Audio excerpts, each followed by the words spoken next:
Well,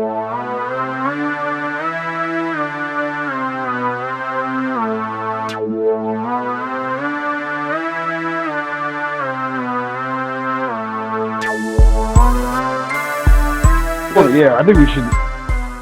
Yeah, I want to dig into the Avi Loeb guy. I listened to his Rogan episode. I read the article about him, and I agree with that dude wholeheartedly, man.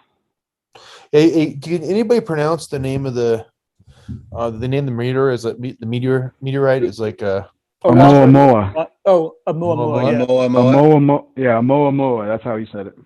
Oh, okay. Well, you want to call it a meteorite, but I mean, The spaceship. Well, well, he was talking about how it's so. He's watching it, and you decipher okay, is it a comet? Is it a meteor? Comets have water or ice around them. That way you get the trail behind it from it burning off as it comes into the atmosphere. So it didn't have that, but it had propulsion. And then he said a meteor has no water, no ice, and it's just a falling rock coming into our atmosphere, not covered in ice. So when he saw this thing had propulsion, like it was being pushed, like a jet, but he's calling it a comet. It's more like a comet, but it wasn't, because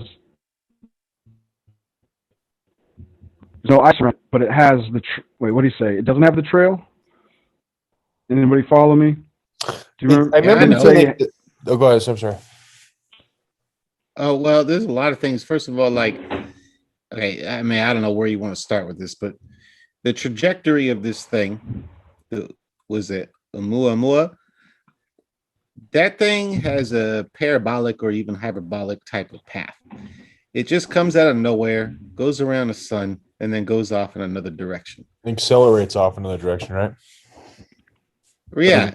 So that's part of it too, is that when it gets close to the sun, it seems to pick up a lot of momentum and energy that it uses to propel itself off away from it, which is not consistent with what should happen according to the physics that we know and gravitation and all that stuff. So what Mr. Pink here is saying is that, okay, well, look, you have a comet or go around the sun, it's going to get hot, and it's filled with water that's frozen, a lot of it, not entirely, but that evaporates. You can see it. However, that wasn't done with this. Okay, that's one thing. And on another thing, the shininess of it. So the material that this thing is made out of, what's that? It was like 10 times shinier than any natural material that we know of. Yeah, right. Or at least what we know of for every known meteor or comet, all that stuff. They're never that shiny. And you're right, it's like 10 times more shiny. So that I guess that's kind of where this scientist at Harvard was going with it, was like, okay, well, he's been invested in the projects that in the future, foreseeable future, that we're going to have these light sails going out off in the foreseeable, solar system, or even the next solar system over, and it's all guided by light. It absorbs the light, and that's how it propels itself. And the more light it gets, it accelerates, consistent with this thing. But for me, the biggest takeaway is that the path it takes, right? Because why would it just randomly come through with this parabolic path that's very inconsistent with everything that we know about how things are, moving around in our solar system, at least? I had a question that's kind of related, just to clear us up. I was going to look it up, and I ran out of time today. So, our sun is center of our solar system, right? And each planet is basically orbiting the sun, right? And staying on generally the same track, in a time span that it takes to get around the sun, continuously, right? But when I was starting to read about the physics of this, some of the science was suggesting that our universe is actually as is moving through space, almost like the sun is moving through space, and it's almost like all of space is constantly in a momentum.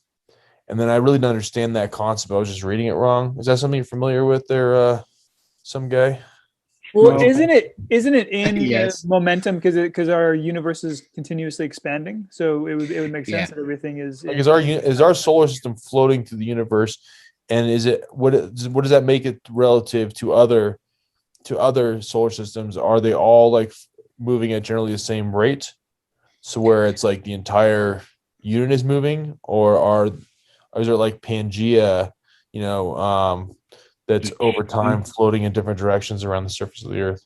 I thought it was all moving at the same rate, and then I thought I read something where they were almost wondering if it was slowing down, but I could have just been misrepresenting what I. Wait, do you think our sun? So we're stuck to the sun. Yeah, so our ratio from us to the sun never changed. But I'm just talking about the whole solar system as That's what I was going to say. Do you think? I never thought of that. Do you think? So we're all stuck with our sun. Is our sun floating around, or is it stagnant? That's what I was wondering. That'd be a trip if here's our sun and we're with it. Is it fucking moving around? Well, I doubt it. the way I think about it. Mr. Green down there made a point about the expansion of the universe, space itself, right? So space is expanding always, and it always has, at least according to theories, the Big Bang. And the expansion rate is faster every second. So not only is it expanding, but it's expanding faster. This is a lot of that science is from Hubble, the infamous Hubble telescope, right? That's the guy who kind of came up with this science. But so if space is expanding constantly, then the distance between material objects in space, massive objects, is getting more massive as time goes on. And so, you think, okay, the sun, we're orbiting the sun in an elliptical path, right? Our whole unit, each planet has moons, or at least most of them have moons. And those things are rotating their planet. And then those planets are rotating around the sun in an elliptical path. And then that entire solar system is just one little tiny itsy bitsy piece of the whole galaxy, right? And then there's like billions of galaxies. And these things are just floating around. So you think, we don't really truly understand. I think, like, are we just free falling constantly through space? Is there a bottom? Is there a top? There's nothing that we can't conceptualize that, I think, right? And so according to that scientist that was talking about that supposed alien meteorite thing, Oumuamua, that guy, he was talking about that the galaxy itself, the Milky Way galaxy, actually moves randomly, according to what I heard. And so that's like a massive giant thing just going through space, and then all the other things are doing stuff, and it makes it just move at random. You see what I'm saying? So that's like when they were saying in the article, that I was trying to understand what he's saying about, like, it was like the ocean running into a buoy, like the boat running into a buoy on the ocean. So rather than thinking of us as like a static solar system, and then that, like, light sail or comet, whatever it really was, kind of coming into our solar system, it's almost like we ran into each other in a way, was the way it seemed like they're describing it, if I'm not mistaken. We could be just kind of buoy floating, like not floating in a constant direction, but just kind of, just floating around. I guess. Well, I mean, the thing is like our galaxy is so humongous, we can't even wrap our heads around it, right? And it's just one galaxy out of so many. And if we, as a galaxy with billions and billions of stars and planets and all this stuff, kind of get relatively close to another galaxy, like, what happens, right? Like, is it going to collide? Certainly that happens. Galaxies collide and they just cause this demolishing event.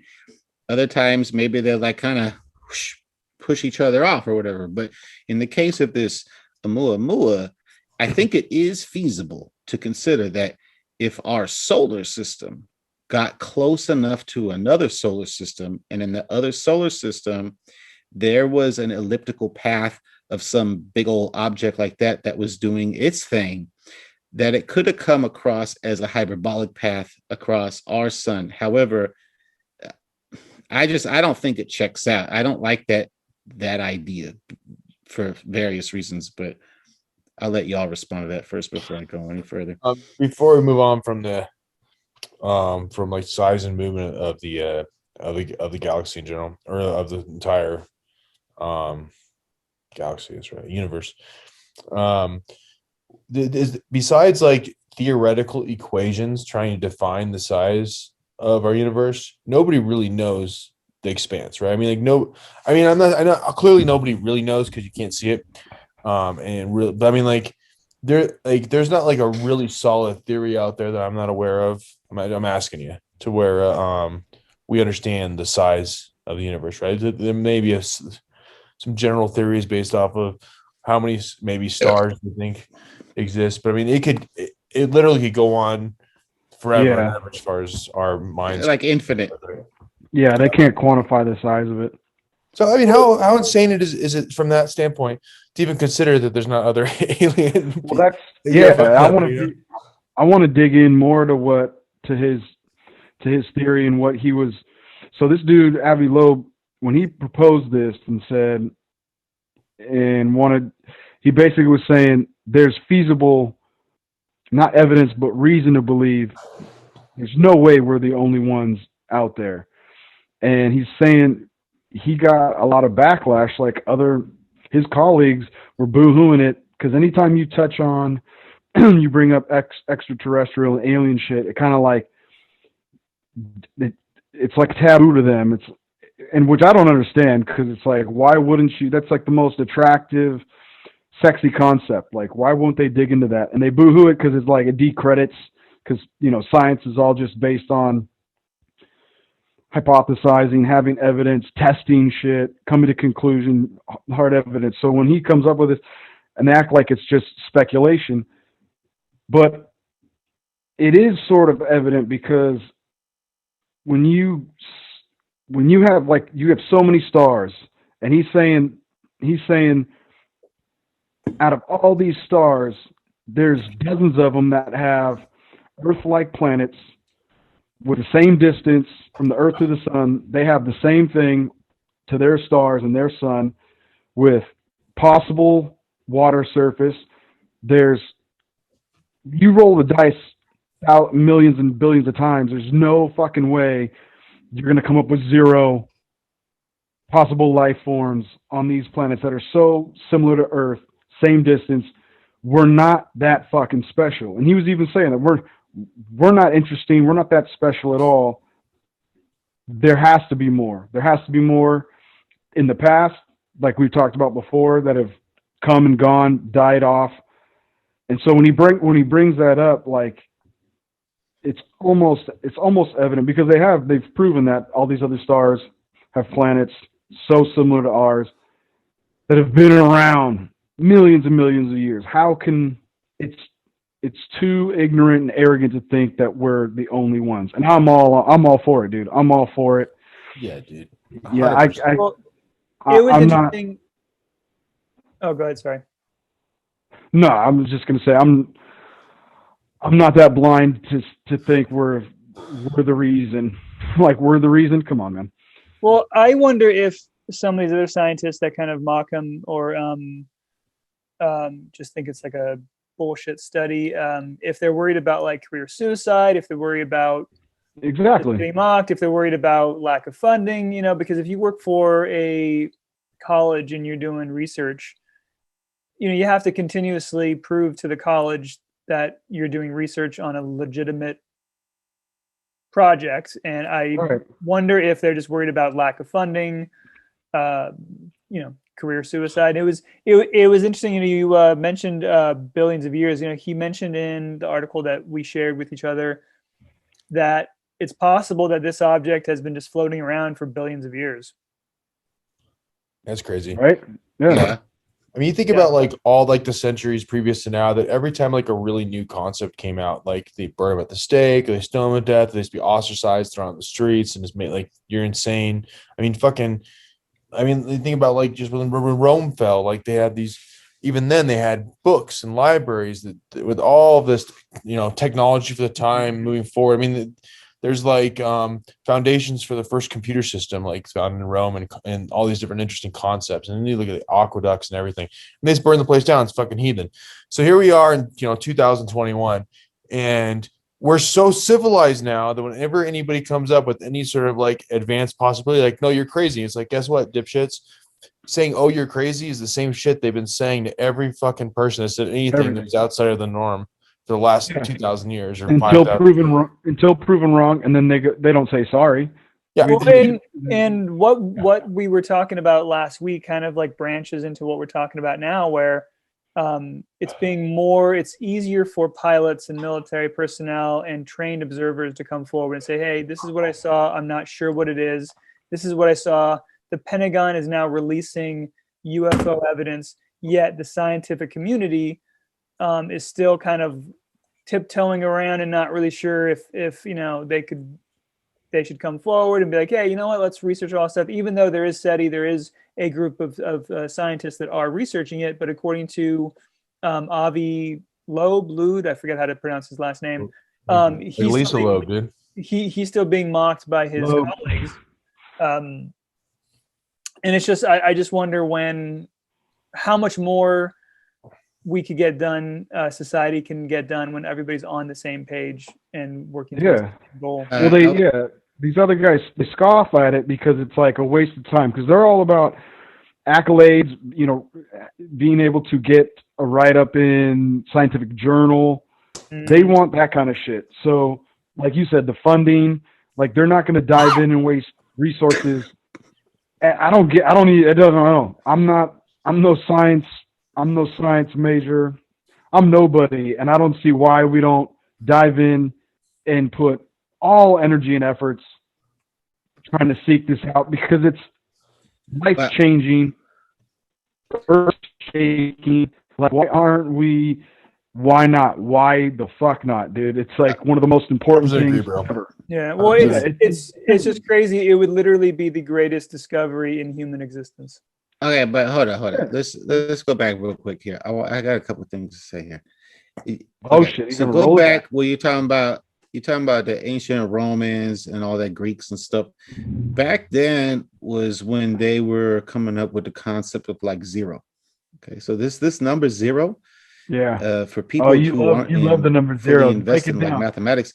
Well, I'm not going to go off on zero. I'm just trying to make an analogy that number, right, was like you were ostracized. If you talk about that, it really screwed up the whole numeric system of what they had built. It causes a lot of issues, and there's probably times where people were even like in prison for something like that, or even worse. I don't know, but I've read some books on that. But certain concepts have come along. Every generation, there's some new concept that's like, oh shit, shit up. Yeah. That's bullshit, and then it becomes like a real foundation of the whole scientific system that we use in everyday life, right? And so, you come back to this guy and how he's talking about this. Well, he's not the first one. And I think that, with SETI being around, SETI, the acronym or whatever, I mean, there's real science going on right now. And I think there's kind of split upon fields in that, okay, well, there's all these astronomers and astrophysicists and stuff really pursuing finding all this exoplanets in our galaxy, and is there extraterrestrial life out there that's intelligent? And then maybe there's some scientists that say, oh, well, who fucking cares? Why how is that going to help us, right? How is it going to help us in general, right? Because when it comes down to it, it's really a matter of, do we want knowledge or not? It really won't benefit us that much. Well, and if we found them. With the discovery of other planets, other organisms, other life forms. You know, I mean, how many things came out of the whole of since NASA has started, of just us going to the moon and going up into space? I mean, how many other advancements in tech through just private tech, medicine have we discovered? You know, with the further advancements and discovery of other worlds and other fields, we're just going to branch out. You know, it's I don't know. It's really, why wouldn't you want to know? Well, humans tend to do things for their own evolutionary reasons, I feel like, right? How is it going to benefit us? How is it going to help me? I'm going to keep burning all this fossil fuel because I can make money from it, and then I could live a more greedy life and lifestyle, right? Yeah. Whatever it is, there's always some cost benefit analysis to it. So like, to me and many others here, all of us here, knowledge is more precious than things like that. But that's not the way our society is structured, right? Our society is structured, at least here, like thrive, get everything you can, and then ball it out, you know? Yeah, it makes sense. Yeah, if the cost is worth the discovery. Rome is a great fucking example. I was just looking up the name. I forgot the name of that first computer. I don't know if you guys have read all about that. It's the Antikythera mechanism, right? Is that the one from Egypt? Yes. No, that was Rome. But dude, like some of the stuff like that they were doing was insane, right? And like they were literally probably, you know, a couple hundred years from being almost advanced as like say us in like, you know, 1700s, right? And or more so in a lot of ways. But as soon as they fell, what happened? The fucking barbarians came in, and you know, religion was precedent, was more important than technology, and they basically just burned the whole place down. Perfect example, you know, case in point. People don't want to hear it sometimes. People don't want to hear it. You all of a sudden prove to somebody. I mean, great example. Argue if you want, but this, you know, like right now, you know, you get Stanford with this saying right now that maybe the lockdown messed everybody's immune systems up. And these are doctors. Everybody's like, you don't say. Doctors. Oh shit! Well, that's old. But I mean, so regardless, I'm saying people, regardless if it's true or not. But so people came out and said this. They said this thing. These physicians. Nobody wants to hear it. Nobody's even to consider it. So it's like it's amazing how your brain can be so set on a specific thing. Like say religion's a great example. If for some reason they were able to say, something about religion was related to something supernatural or completely not supernatural, one way or the other. You mean like a guy dying? There's set view on what happened, and to try to convince somebody, you know, I remember took these these cultural anthropology classes when I was in North Carolina. They were talking about like how if you're integrating with a tribe that is still like has very ancient origins and still believes in like very ancient ways, and there's a few of them left in the world, that if you were able to convince them that little buzzing thing that flies over, which is, you know, to us a plane, was a cylindrical piece of metal that people got into and just traveled around the world. And if you were able to actually convince them that was a real thing, which would be difficult because they laugh at you at first, that there have been cases, especially like in a couple hundred years ago, of them explaining some advanced technology, and there was like suicides within the tribe because it's almost like a mental crisis when something that's so different from what that they believe to be real to actually be real. And it's interesting to think about, like, all of a sudden, like, oh yeah, there's aliens. Like, there's going to be those of us who are intelligent who are going to be like, yeah, we thought so, and here they are, right? And then there's going to be people who are like, no, that doesn't exist, even when they see it right in front of their face. Mm-hmm. Some people's brains just can't fucking conceptualize shit, no matter.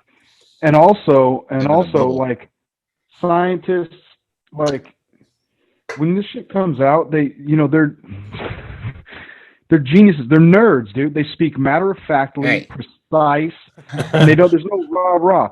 Look at televangelists. It's this huge fucking Jesus. It's this song and dance. Look at the shiny lights. Come over here, you know? Dude, even the science community, man. This guy comes out, Loeb comes out and says, "Hey, they can't compete with that shit because they're not going to sit here. They're not going to do this big old song and dance and try to fucking sell you on it. They come on, they're like, hey, this is what we found, evidence. Do with it what you will." And people just scoff at it because it's not like fucking on TMZ and all the all the rah shit. Yeah, it's not all that shit. They speak matter of factly. This is what it is because it's just it's just A plus B is C, and science can't compete with fucking religion, dude. They just can't. Because everybody's afraid of dying, dude. We're all afraid to die.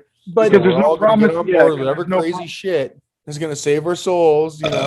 We don't care about science. All we care about is, are we going to get on the cloud and float up in the air and then go? I don't know. I'm in the clouds right now. I'm in the clouds. You could probably find some people though that thought of science as a religion in terms of this is fact, this is what we know. I'm not going to branch off from it. This is what we study. We study atoms and all that stuff, and we study dark matter.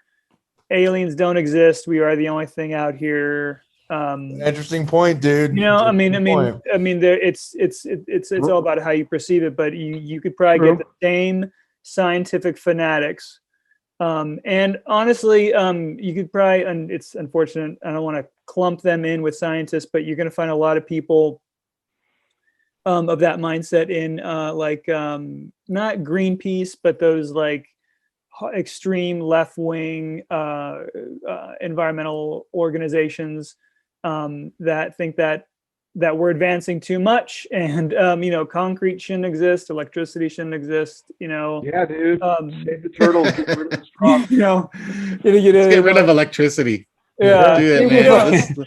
Let's see what happens. Beautiful, dude. Science is amazing. It's just that you're gonna get people. Yeah, you're gonna get fanatics on both sides of the field, But I had a question for Joe Schmo. In the article that we shared, they talked about how they measured the size of the object based on the dim and the light on which way it was rotating on its axis. Do you understand the equation that they actually used for that? Because I couldn't find the equations that they were using for that. And I was really curious about how they actually go about basically how the light or how the sun's light was reflecting off of it, how they actually determined. I think they said it was like this, it was a half-mile long, right? Yeah, it was pretty big. I think they said it was about I thought I read 3 football fields, but maybe I'm mistaken that for the one that's coming at us right now. But to explain that would take a long time. This is super complex. I mean, you need general relativity. You need just the mathematics of just motion in general. It's extreme physics, but it's all legit. Yeah, but Mr. Green, it's hard to explain in this context because it's so much heavy duty mathematics that it would take me a long time to explain all that. Right. It has hundreds of factors involved, and higher level calculus concepts and all this stuff. But I want to speak of that thing again, the Oumuamua, because one theory that I've read about is that, let's say it is some ancient, let's say, who knows, maybe it's from a dead civilization. I thought about that too. Yeah. Or maybe it's from a current, right? We don't know. Let's just suppose either one, right? We don't know if it's true or not, but let's just suppose. Well, here's the crazy thing about, let's just say they design a spaceship that was the spaceship. Okay.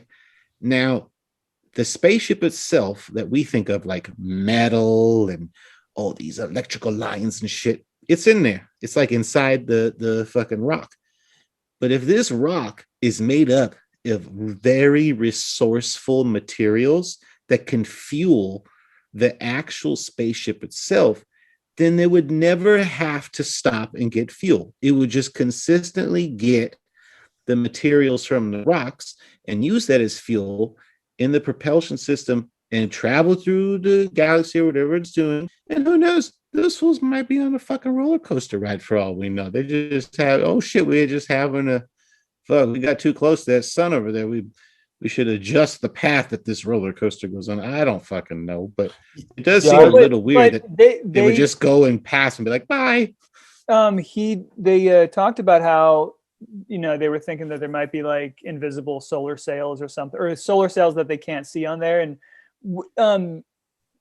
I don't remember any of the articles talking about like if the material, if there were, you know, potentially certain types of metals that could act as solar sails that maybe we don't know about. That one. Well, it's interesting because like they immediately said solar cells, right? And that's because like we're like in our own realm of perception. Because we're thinking of it how now. could we figure it out? Right. That's what we thought we could figure it out. Like, but I mean, who knows? Like, I mean, like if you're a civilization, like we've said multiple times, it's 10,000 plus years more advanced than we are now. I mean, the possibilities are endless that we can't even comprehend. Right? I'm feeling it. Yeah. Right. Yeah. So who's to say? We always try to speculate because we're so limited in our knowledge. We try to tend as a species to be like, man, we're so awesome. We know so much shit. I will go shoot the lion right now. But if I didn't have my gun, that lion go kill me hella easy, right? And so, but we're like not even that tight because we can't even go to Mars and put a human in there and be like, let's go look at the rocks and shit. But maybe it's coming soon, and maybe our expansion of knowledge is accelerating. I mean, Moore's law has definitely been consistent since it's been established. And, you know, if we can survive our own species and not destroy ourselves, then I think that's the key. Then us as a species can go and learn all these crazy things about our reality that we can't yet explain. But we're not, we can't do shit compared to this other, let's just suppose super intelligent species. We ain't shit compared to them. And so when we go, oh, look at that thing, we go, well, I know on Earth we can put the light bulb in, you know, and that's pretty cool. You know what I'm saying? Like there's so much more to know. Yeah. It's like the Mayans or the Aztecs sitting there on the shore watching a ship come in with Coronado, maybe. Yeah, I think so. When that when that ship came ashore and they're sitting there watching that, and they're just like, "What the hell is this thing?" You know, that's like us watching this. Well, hopefully not, because the situation ended badly. Yeah, that's a good point. Badly, bro. Hopefully not. That's a bad comparison. It didn't work out too good for those guys, did it? Well, that was a bad. Avi Loeb was assuming, like, when he was going on about how, like, we're not special at all. He's assuming, like, he's guessing to any extraterrestrial or alien species, we're as interesting as ants. We have no superpowers. We're not doing anything special that's going to really attract them to us in a way where they're going to be so interested to want to inspect and test, study, and do anything. We're so primitive. Like we've had a couple of so-called interactions, sightings, but they're not. I mean, if we were that fucking cool, I mean, they would have been here, let their presence known like a long time ago. All we got these sightings and glimpses and what ifs and maybes of shit flying by. Yeah, they're passing by like you would pass by fucking Camden, New Jersey. Like, okay, keep going. You know what I mean? Like, yeah, perhaps. There's nothing to see here, folks. Nothing to see here. So, I think, like I said, anything is either by happen chance or by accident, and they're fucking like, what if this Oumuamua is their transmission broke and they're fucking free falling. They're like, oh shit. Wrong fucking turn at Albuquerque. Same with Roswell. Crash landing. Crash landing isn't a success. It's a fucking catastrophe. Their shit went left. They ran out of gas and free falled and crashed. Like, I don't think. Don't forget, there's nerds right now on the Amazon staring at ants, dude, taking pictures and shit of them. So I mean, ants are interesting. Yeah, frightening too. I thought it was interesting how this is the first object that they've discovered that's come into our solar system, and it kind of just goes to show like how much more money and funding that the government really needs to put into NASA and space exploration. I forget it, like how much, like what percentage of the GDP it is, but it's very, very small. And imagine if they had more funding and the ability to put more satellites up there and just have more people on watch. Imagine how much more shit we could find. Well, that's why you got these private companies now coming up with all this stuff, right? Because the government's not going to spend that money; they got to waste it, and so we got to have the private companies deal with this. But it's interesting that you say, like, if this thing was just a random kind of interstellar object that came through from a different solar system through ours, then according to that scientist that we've been talking about, we should be able to come up with the modeling and mathematics to now come up with seeing at least one a month. Yeah. They think, right? So then, okay, are they doing it? Are they trying it yet? Do they have the money for it? Well, but if so, like, I mean, if I can see the sun right now through my science little box, then I should be able to watch it and see if more shit comes through like that, right? Yeah. And based on what he's saying, is like, oh, well, we should see at least once a month now, because now we finally saw one, and those are things we can monitor. But is it happening? I think Elon Musk was talking about like how we could have with our people are like so amazed at what he's doing in space right now, and like they're like, when did you think of doing this? Like, is our technology so good now we can do this? And he's like, actually, we probably could have been doing this for decades. We just stopped trying. Yeah. Like 20 years ago, 30 years ago. And we could have been they're not interested. What the fuck? Well, some people will. I've heard the argument after the Cold War stopped. There was no push to really continue pushing as hard as they were.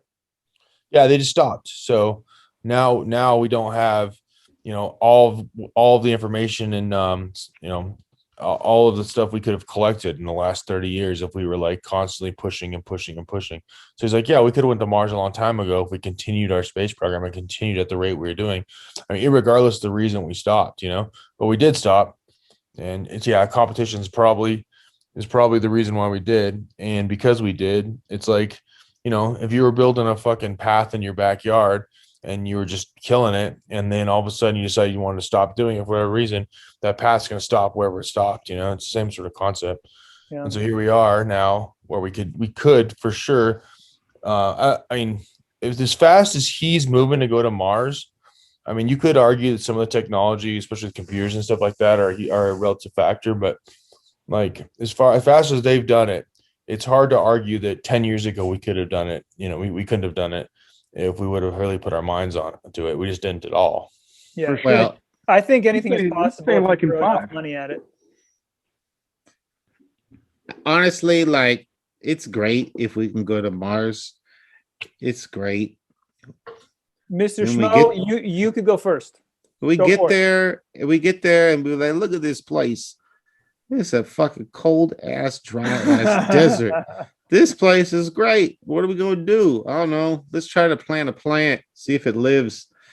So, I mean, it's a first step. It's a step. Sometimes I wonder, like, it's a step. It's a step. Right, exactly. But like, if we continue using the current knowledge that we have, like, we're going to fucking blast a spaceship. It's going to take a couple years to get to that planet. I mean, that's the nearest planet. That's not sustainable. That's not a way that we're going to be awesome. We had to come up with a whole new science revolution and understanding to be like, well, shit, I want to get to the fucking star that's like 10,000 light years away or something, right?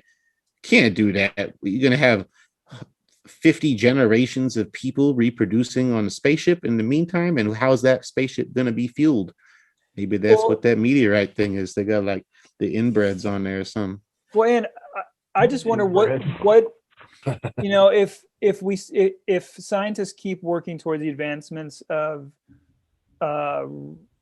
robots, what's the advantage of putting somebody physically on Mars? If, right. We're already on there. right? We're already on there, and it's cheaper. They don't, these things don't need to sleep. These things don't need to eat. They don't shit, right? You can have somebody at robot shit control. You can have 3 shifts a day. But with the advancements of robots getting better and better and better and better, what's the advantage of putting somebody physically there? Because the moment that you put somebody on Mars is the moment that you have to figure out what's going to happen when they die, and then how to get back. Yeah, they will die. Because the most dangerous part of all of the NASA missions to the moon wasn't getting there; it was taking off. If anything broke when they try to actually take off, they would have been fucked. But sending robots to the moon's already done. We've sent robots to the moon. Well, it's on the Mars. To Mars, excuse me. I meant Mars. We've already done that. So now it's like with what Elon Musk is doing and what SpaceX is doing is they're actually trial and erroring, getting spaceships that are larger off of our planet in orbit, off our planet, and able to go on these missions. Even though Mars is not that significant of a place, it's basically a rock desert, as we said. Being able to get there is like way farther than we've ever gotten. So all the technology that comes to that for future space travel is like sustaining life in space. To be able to sustain life from in a huge spaceship coming from the ground all the way into space, and to get into orbit and then to be able to travel in space is all these different things. Getting to Mars, yeah, whatever. It's this rock, but still way farther than anything we've ever done. So all these things all these steps have to be taken in order to move on to the next thing and the next thing. If space travel is going to become a thing, this is like the beginning of it. Yeah. I don't think there's nothing to it, I mean, yeah, we're getting robots in space is whatever. We put a freaking robot into a ship we know is never going to die, and we could just send it straight off into space. Great. Now it's going, 10,000 years from now, it'll be in some random solar system anyways, but who cares, right? We did that. But it's kind of interesting though, like if there are biological intelligent other species out there, then why wouldn't they do that too, right? Why wouldn't they just send all their fucking robot shit to other planets and be like, we ain't going there. That place would kill us so easy, like let's go send them there and deal with that and see what happens and we'll learn. But what if you send the robot and they find out, well, shit, this planet has some like super good resource that we really need, then transporting the resource back might be really hard or expensive or something, and then maybe we'd say, well, we should just go there, and then that resource we need is essential to our existence, and we'll just live there now, and before these fucks kill us all with their damn self-destruction. You remember that South Park with the space monkeys, where it's like they have like a primal civilization, and they build these like statues of like the South Park characters, and they're like worshiping him, and he keeps advancing the city, and then at the end of it, they just shoot 2 nukes off. They blow the whole society up. Basically, the human journey from A to Z in like a week. Yeah, who was the NASA astronaut a couple years ago who spent a year in space? I think he was from Arizona. You told me about him not too long ago. We were talking about. I don't remember his name though. Oh, Scott Kelly. Okay, yeah, Scott Kelly. That guy's a badass. He spent. He was one of the guys that spent a year in space. There was a guy from NASA and then a guy from Russia who also spent a little over a year in space. And Scott Kelly was interesting because he's a twin. So his twin brother was on Earth, and they were doing blood tests on his brother as well, and the same blood tests on him.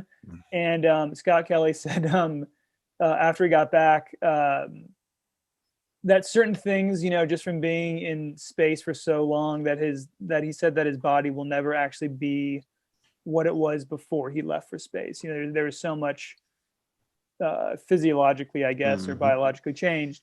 It was interesting. A lot of astronauts coming back from space say that just the fabric on your skin, just because you're up there and everything's floating around, you're not used to having your clothes draped directly hanging over your skin. So when you come back, you actually get like skin rashes, and it becomes really uncomfortable. That's interesting. Makes sense. Yeah. Dude, do you think when as soon as his brother got to space and experienced zero gravity, the twin brother on Earth started floating? I'm wondering, has NASA ever done any like stuff with like, hey, let's put these guys up into space. Let's just tell them it's like vitamin C, but it's really like DMT, and just see what happens. That's fucked. Yeah. How about this though? What if you were subjected to the outside Earth, right? We're programmed to survive with this gravitational force on Earth and all this stuff. And let's say you put a fool in space for 5 years, 10 years. Hey, you know what? Let's go reproduce in space. Let's go on the space station. Let's start reproducing. Let's have kids and they'll have grandkids and all this stuff. And then what would be the effect over many generations? To me, what makes most sense is that, okay, if that was the case, gravitational force is not very significant in space in the sense that there is not much, right? So like the toll on your body being pulled towards the center of the Earth is less. But what is the most significant and important part of the human body? It's the brain, right? I mean, so then let's think about how it happened with the body. It would become smaller, less significant. We don't need it as much. And then what would happen? Our brain would continue to evolve to a more advanced, important, according to evolution at least, right? And so what picture am I painting here? What are you seeing? You're painting those little gray, little green men, dude. Gray little with those giant heads and those skinny little bodies. Yeah. It isn't like artificial gravity and a possibility like that. I mean, you can create gravity, yeah, but every it's not, movie. We're not like super good at it yet, but we know that it can be done. Is that? I wonder about that. The other one that I saw this in a show, so I can't. This is not based off of something I read in any kind of scientific periodical or anything like that. But there's such a thing as, I'm sure it's true, there's such a thing as space blindness. People go blind in space. Have you heard of this? I'm sure it's true. There's no light, right? See, like, I'm gonna look at dark up there. But it's interesting to think about, like, yeah, if all these issues that they're having right now are based specifically off of gravity, then that could maybe be remedied by artificial gravity, perhaps. Well, I mean, we don't really understand gravity still to the full extent. We know it's a thing, but like, what really is it? We don't really. It's just a thing that happens, right? We just call it gravity. It's the interaction between masses. When two masses get close to each other, gravitational force happens. Why does that happen? We don't fully entirely know yet. I mean, it could be that we could just go into the atoms in which are interacting in the mass and just adjust them so the gravitational force is not relevant anymore. That kind of goes back to the Higgs boson concept, right? The God particle. But artificial gravity, if we could do it, then sure, then it's no problem. We'll just live on a spaceship with the same gravitational force as Earth, and we'll be fine. We will never change. Our bodies will be the same, more or less, right? And then our bone density won't change. But without that gravitational force, it's going to be a quick demise, I guess, like with our bones and stuff. Like they'll get hella fragile and all that shit, I just looked it up. The space blindness is like nobody's been in space for an extended period of time without experiencing extreme nearsightedness or blindness. But they're hypothesizing right now, this is a relatively recent article, that it's gravity related. So there you go. Anybody know if NASA has done experiments with Pixel shrink too, with like mice or something on the ISS giving birth at all? I haven't heard anything. Because I mean that would be the first way to know really what happens if humans could give birth in space. What would happen? That'd be a PR disaster if it was a stillbirth. Oh yeah. Hey, I gotta make be airing it. I gotta make a recommendation, dude. Have any of you guys seen the movie Moon? Moon? No, I don't know if I've heard of it. For real? Dude, you guys got to see this movie Moon. It is fucking dope. Sam Rockwell. It's kind of like Dude, it's better than Castaway. It's kind of like Castaway, how Tom Hanks is just by himself on the fucking island for the whole movie. Dude, Sam Rockwell is in a space station for the entirety. He's the only one in the movie, sort of. There's an interesting twist. Dude, you guys got to see Moon, bro. That's interesting because that is the that sounds kind of like the Martian. No, the first episode of the Twilight Zone, the original episode of the Twilight Zone. It was really interesting. Actually, in my opinion, it's one of their best episodes. It didn't take place in space, but the whole show opens up and this dude walks into this small, sleepy town, and no one's there. No one's there. The entire town is completely empty. No one's in the diner. No one's in the hotel. No one's in any of the homes. One's at the firehouse. Right? He is completely isolated, and he doesn't know how he got there. Doesn't really remember what happened, and he just slowly starts going crazy. And then finally, the scene fades out, and then he's in some like experimental lab for the government, and they're trying to figure out. Spoiler alert. Well, yeah, it was made in the 60s. Yeah, spoiler alert. If you haven't watched it, it's a great episode because they were testing him to put him up into space and see how long it would take someone to go crazy in just like long-term isolation. They say it takes about 72 hours. Sounds like what's going on right now with the freaking lockdowns.